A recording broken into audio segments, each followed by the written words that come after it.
Hello everyone, Seth here from Cubicle Productions, and welcome back to another Cube Talk. I think this is number 9? Number 9 or 10, something like that. It's crazy. I don't know, man. I just don't know.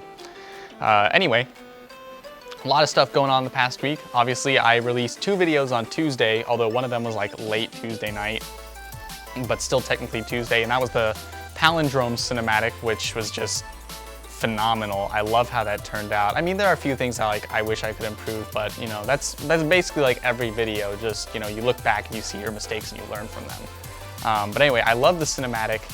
The unboxing video was really nice. I had that done on Friday, and super happy with how that turned out. So yeah, anyway, new, well, not new, but I'm using a Rode Link wireless mic for this episode, which is very nice so far. Good quality. You guys can hear my voice a little bit better. And it also compresses my setup a little bit because when I would set up my shotgun mic, I'd have to set up another stand with a pole and a boom and going over me, and it was like this big, complicated setup, and I had the audio box. Now it's just the camera, the Rode Link, lights, and the tripod, of course, although the tripod is really, really big. I should probably get like a smaller one. I got a small one, but it was like so tiny that I don't trust my camera with it. It was really poor build quality, so I should have researched that a little bit more. That's on me. Anyway, it was relatively cheap, not that big of a loss. But anyway, so you guys are probably wondering about that logo that was on the cinematic that I posted on Tuesday night. And that was like a big fancy, CP materialized out of nowhere, and it said Phase 2. Well, Phase 2 has been the big culmination, the big thing that I've been teasing at for the past 2 months. It is the next step for Cubicle Productions. And I've been talking a while about how I wanted to move more into film, and obviously this year has been very indicative of that because I've been talking so much about film work and everything. And it's kind of finally starting to catch on, and but Phase 2 is that jump into professional film and video work. So I'm actually kind of starting, I have a new channel started up called CP Cinema, which is specifically for professional film work and client projects. So all that stuff goes up on there. And all the behind the scenes stuff will still go on this channel. The new logo is going to be specifically for official stuff. This channel will still use the old one that obviously was on the front of this video. And yeah, it's just how it's going to work. I might have to scale back the videos that I make on this channel a little bit because I'm pursuing more professional projects, but hopefully I'll still be able to get you guys that weekly Cube Talk and that Tuesday Cube Life video. And then occasionally, when I have the time, toss up some gaming. I know I talked about streaming gaming, but frankly, after 1 or 2 weekends of trying to do that, it's hard enough to record a game and then stream it. And then during a stream, there are certain things I don't want to go on a stream. Like I tried streaming Counter-Strike Global Offensive and just was overwhelmed by the amount of cussing going on. And you can't bleep that out in a stream. You can't do anything to prevent that. So, I can stream single-player games, but frankly, I'm not quite sure where I'm going to go with that at this point because even my stream archives don't get that many views, and I don't know. I might try it a few more times because I really still am kind of putting my toes in the water and testing things out. Making sure I don't drown. But yeah, so I will try and get some gaming, but frankly, it's not my focus anymore. So I kind of apologize, those of you that have subscribed for gaming. It's just not really gonna be too much of a thing. And it's gonna be one of those things where if I can have fun for a video or two, but you're not gonna see more than 1 gaming video in a week in all probability. That's just not how it's gonna happen. So that's Phase 2, and I'm coming up with some documentary ideas and other such things to actually film, and so getting all of that together. I have a possible documentary that I'm working on that I will just say is called Break the Wall, and it's really cool. And I am actually kind of super excited about it because I already have the subject of the documentary and the people that I'm going to be following as I do this documentary. And so it's going to be really cool. And hopefully my target is like 15 to 30 minutes, maybe if I'm feeling it, an hour. It's going to be one of my longer form videos. It'll probably be one of the longest videos I've made yet. That's enough talk about phase 2. Let's move on to my kind of rant for the day. So there's been this big thing going around YouTube lately called Where's the Fair Use? And it's basically a couple of these channels that have had their copyrights and intellectual property abused by entities and networks that are falsely claiming their videos. And I thought, okay, this doesn't really seem to personally affect me. I've had 2 claims on my videos. One of them was for a video that actually was never publicly released because it was a contest submission, and I never actually ended up submitting to the contest because their contract was like it tied me down a lot, and I was like, no thanks. And the second video was a Minecraft cinematic that did use Melody Sheep's Symphony of Science, which I suppose is owned by a particular network now.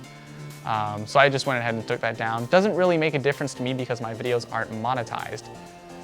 Then, this past week, Matthias, who is a YouTuber that I watch a lot, he's like one of my main YouTubers that I follow, he put up this video, and it's called something like YouTube's copyright abuse has changed me, or something to that effect. It is about some of his best videos. We're talking parodies, not just parodies, like the kind of parodies, he does a thing called lyrics in real life, where he takes like a few verses from these hit songs and then turns them into a conversation. And he, like, half of that conversation is his own material, and he's using only like 30% of the lyrics from the song. There's no music involved, and absolutely safe for all intents and purposes. And it's still getting claimed. And his other actual musical parodies are also being claimed. But here's the thing, they're being claimed by people who don't own that intellectual property.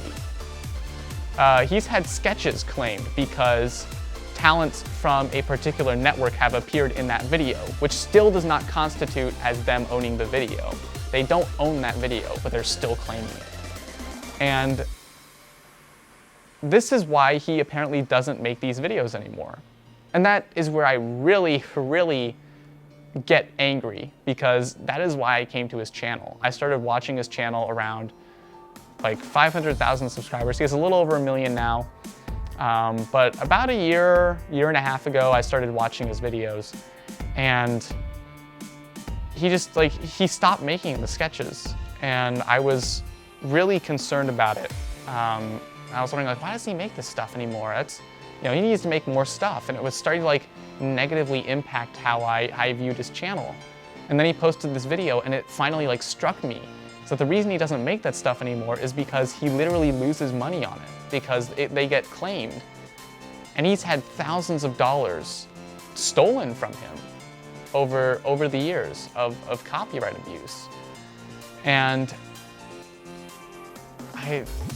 I'm speechless by that. But a lot of people are blaming the networks, a lot of people are blaming YouTube solely. And the way it kind of goes is that the multi-channel networks are the ones responsible for this. They're the ones abusing the system, they're the ones taking advantage of it. But, and at least this is my belief, and I'm pretty sure this is kind of what he said in the video too, I might be wrong, so my views don't necessarily reflect his. But YouTube is somewhat to blame for not having a backlash system for this kind of thing.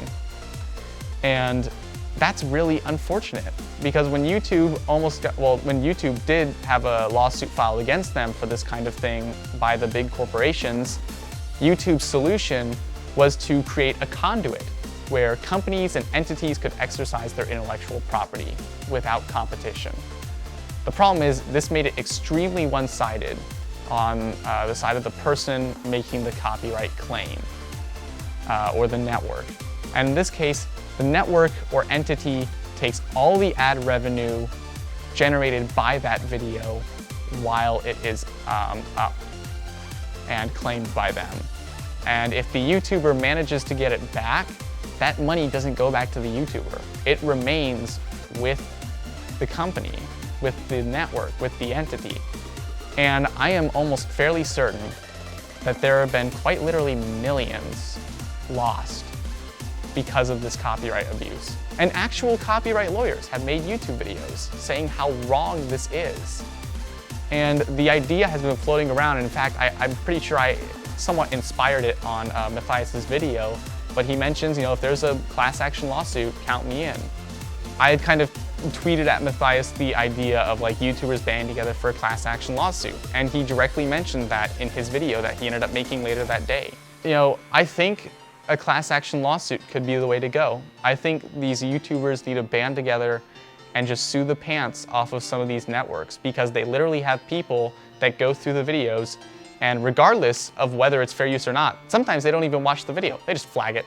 They flag it right away, and they just start earning money from it with what I'm guessing is a single click. And it's so wrong, it's so unethical for that matter, and it's something that needs to be addressed, and thankfully YouTube CEO says she is addressing it and they're going to be implementing some new policies. Don't know whether that's actually true or not, but I'm hoping I can trust her on that matter. But this system needs to be rectified because YouTube has grown into its own economy. And they now need that financial security system to keep that economy stable, because right now YouTube is broken. It's been broken for a while, and it's becoming very apparent that things are going to go downhill really fast if the people at YouTube don't start taking action about this. And the YouTubers need to reclaim their intellectual property rights and get their money back, every single cent of it, from these networks who have claimed their videos. And I don't care whether that's done on a case-by-case basis or a class action lawsuit, but someone needs to fund these people and someone needs to get lawsuits together. I think a lawyer that dealt with this thing specifically, like the first YouTube lawyer that battles for YouTubers, he could make a ton of money off of this, just being honest. Like, even if he charged minimally for each case, there are so many cases out there, he could make so much money off of this by representing people, by, getting their intellectual property rights back. Anyway, that's an idea. If you happen to be a copyright lawyer, that's kind of cool.